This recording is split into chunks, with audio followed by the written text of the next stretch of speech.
as of about 10 minutes ago now, I have been done with Mario and Luigi Brothership. Once more, I'm back in that big old vacuum of I've got fuck all new Mario and Luigi stuff to play. Well, sort of. I could always go back and finish off the Bowser Jr.'s Journey thing, or I could bash my testicles with a hammer. Either or works. I have a very long list of gripes here. It's nothing too major, you know, only one or two, but for the most part, it's... yeah, there's a lot of small little negative things that overall have added up to make it so this game couldn't be my favorite. But in all fairness, I didn't fully ask for that. Did I want it to be the case? Oh, most definitely. You know, having your favorite game, well, one of your favorite games at least, be something from 2009? Lame alert. Boo. Boo, that stinks. But when I started looking quite closely at a good chunk of my annoyances here, I noticed that a lot of them are issues that have just existed within the franchise since the start. For example, there is a fight against Bowser. I am comfortable in saying this because the second big trailer showed this off. He does not get his own boss battle music. He just gets one of the two generic boss fight themes. And that really disappointed me. But then I really thought about it. Mario and Luigi Paper Jam only had the one boss fight music, excluding the final boss theme as well as the Papercraft battle musics. There might have been more than one. It's been a while. But I'm not going to count those for just the sake of simplicity for this argument and to try and give Brothership here just a little bit of a leg up, which it desperately needs from the bashing that I want to do with it. Mario and Luigi Dream Team is a rather similar story, although it does give Phantasma his own little boss fight music, which, you know, considering the fact that he is the main antagonist of 90% of the game, seems rather fitting. Gosh, I wonder if there's any other games in the series that should have done that.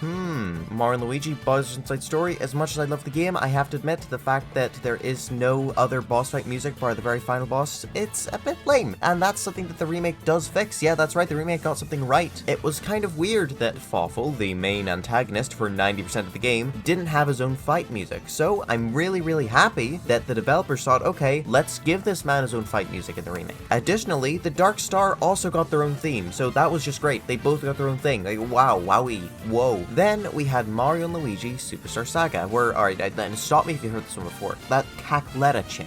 You know how they were like the villain for most of the game? Well, when you fight them, they have their own music. Sure, this song is then shared with Fawful a couple hours later, but come on, I can live with that, especially since Popple got his own boss fight music as well. Popple, a recurring enemy in that game with a couple of boss fights, has his own theme. So, recurring enemy has his own music. Right, big antagonists that you fight for most of the game, you know, they also have their own theme. Do you see how I have a problem now with Brothership? And that's not even bringing up Bowser in Mario and Luigi Partners in Time. The man is barely relevant to the plot and only shows up once, and yet they still give him his own theme because they went, oh, see that right there? That's Bowser.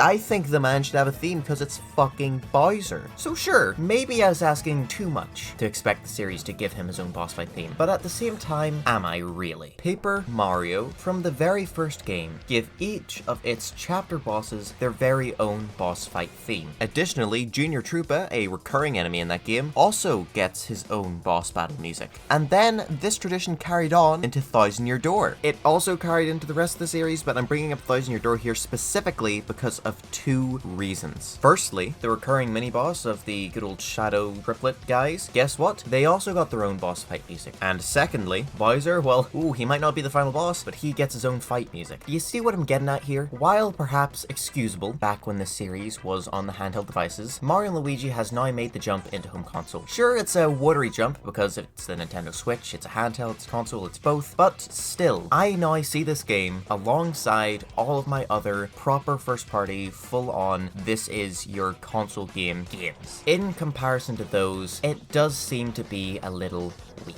With a lot of the previous entries, I can look at what systems they are on and go, yeah, this game is one of the best on that system. Bowser's Inside Story is the best DS game, no doubt about it. The Superstar Saga remake, I'd say that's one of the highlights of 3DS. Maybe not best, but it's in the top 10. The original Superstar Saga, I haven't exactly got the most experience with the Game Boy Advance, but from what I do have, which is a lot of really good games, I'd still place it at the very top. But with Brothership, I can't say the same. The Switch has been a fantastic system and has such great titles, even just from a Mario perspective. This game just can't quite compare with a lot of the stuff here. Specifically, the Paper Mario games. Now look, I Hello, future me here. I kind of rambled for the next 4 minutes, and I'm gonna be honest with you, I cannot be arsed to edit that down. So, like, the gist of it is, these Paper Mario games actually do give shitloads of musics to the battle themes and to everything, while Mario & Luigi Brothership kind of just fails in that department. Here I was disappointed at Look at the Thousand Year Door remake, ooh, he uses this theme like twice, and then you've got Brothership, which is just the same goddamn battle music for all 50 hours. I don't care if that's been the case for previous Mario & Luigi games, this is a new game, this is years later, it is no excuse for it, man, just give it a second battle theme. I brought up Bug Fables, an indie game, that gave you a second main battle theme. Bug Fables, indie game, again, can I just stress that, an indie game, ridiculous. I also brought up how the performance was goddamn awful, like, oh look, here's your main island of the game. That's great. Well, there's also extreme poppin'. Oh, and it runs really poorly. Oh, well that's not great. One thing I didn't mention that I'll quickly toss in now, way too few bosses. Like, I get Bowser's Inside Story was maybe a bit too much with the bosses at times, but I'd vastly prefer that to the way we got here, where it's like, oh, there's like 9 of them total, not including refights. The fact that this game struggles to beat the very first title really does boggle my mind. That is a Game Boy Advance game. It's like 20 odd years old by this point. Come on, man. Do better. There we go. That's all I wanted to say, plus a bonus thing and a fourth of length the time originally took me. Back to your me, be me of the past. Look, ooh, time travel effect. Ooh, I put something in, but I can't be arsed to edit more of this video. I'm really tired. I just want to work on the Pikmin thing, man.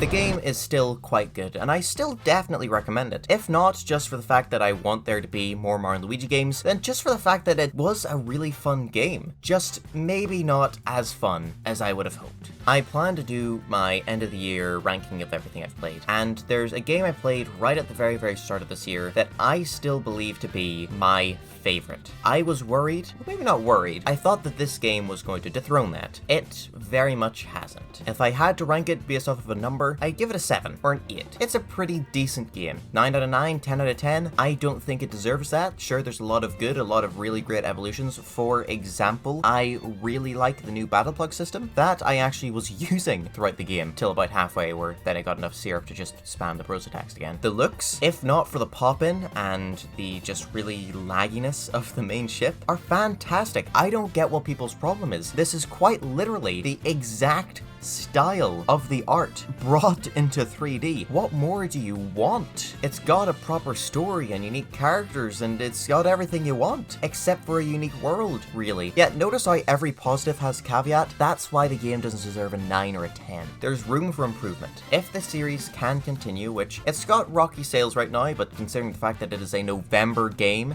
that's not too surprising, then I most definitely think that we could be in for the best Mario & Luigi. I don't think that's off the table. I don't think the fact we're out of the Alpha Dream era means that it's over. I believe that just given a wee bit more attention to detail, a wee bit more focusing and shifting of resources to where they should go, a wee bit more creativity with the locations, because for Christ's sakes, alright, fire lava, ooh, look at those contrasts. I'm gonna make an area out of that. We've seen that before. We've seen that since Mario Galaxy, right? I think if they do all these little changes, if they fix even just like half of the small issues, as well as fixing the performance, which, hey, we've got Switch 2 around the corner, that doesn't seem too hard, we will definitely see a Mario & Luigi that, in my eyes at least, could rival Bowser's Inside Story. Nostalgia is a very hard beast to beat, but it's not an impossible one to. I loved Mario Galaxy, then Mario Odyssey came out, and I vastly prefer that game because it is just better in a lot of ways, mostly in the controls. This was where the video ended initially, but then some news came out, news that delayed the creation of this video because it made me sad. That's a lie. Well, it has made me sad, but primarily I didn't make this video as fast as I should have because I had a lot of work going on with uni. Kadokawa, a company that you probably don't know, owns the company Acquire, another company you probably don't know, but you should know them because they're the guys who just made that brand new Mario & Luigi I was harping on about there. Why am I bringing this up? Well, Sony, you know, the beautiful bastards who own PlayStation, they want to purchase Kadokawa, ergo purchasing Acquire. Or you could say acquiring Acquire. Ahahaha. Yeah, we're just about to lose Mario & Luigi again after getting it back. Now, we still don't know if this deal's gonna go through. Apparently it's a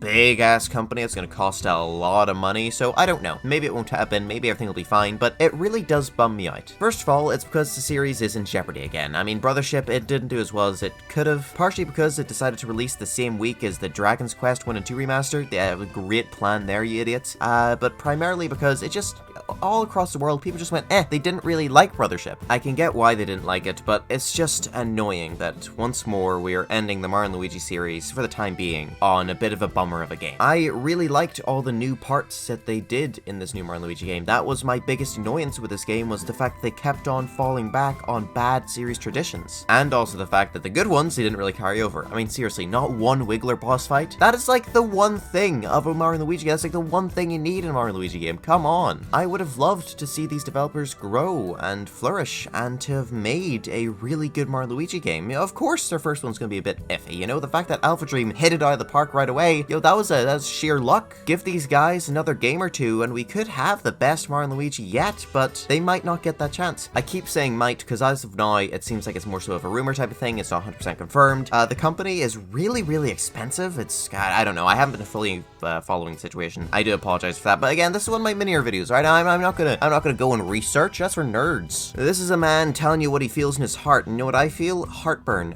Ow. So yes, once more Mario & Luigi is quote-unquote dead. But I know, just like last time, it won't die. Maybe. Hopefully not. Jesus Christ, hopefully. Besides, who's to say that the purchasing of Acquire means that we won't get a new Mario & Luigi from Acquire? I know Sony and Nintendo are mortal enemies, but maybe they'll play nice.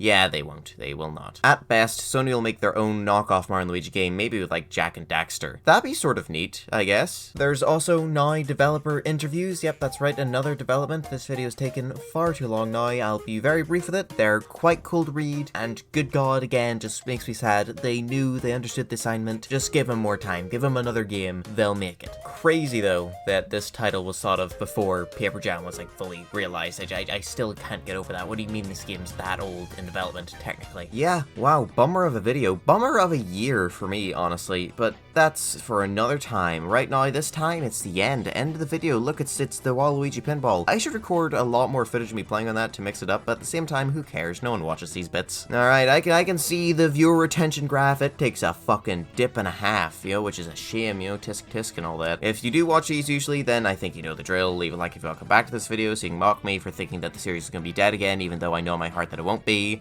Comment down below what you think of things. What do you think of Brothership? Did you like it? Did you fucking hate it? Are you wrong? Are you right? I don't know. Probably. And if you've watched a couple of my good videos, like the recent string of videos have been kind of mediocre ones, I really do apologize. I'm just working on so much to do with my education at the moment, which I'm sorry to say kind of takes more importance than this shit. The Pikmin video I still plan to get done at some point. I hope to Christ it's before this year goes out, but no promises. I made a promise it'd be out for Halloween. That was wrong. For the 5th of November, that was wrong. I should stop promising. There will also be the yearly roundup video. It'll be kind of titchy, potentially. I haven't played that many new games this year because I decided to replay so many of the Mario RPGs and do the whole daily drawing thing, which ate up so much goddamn time. I'm making stuff. Just wait for some actually good videos. Sorry again for the string of bad ones. Bye-bye.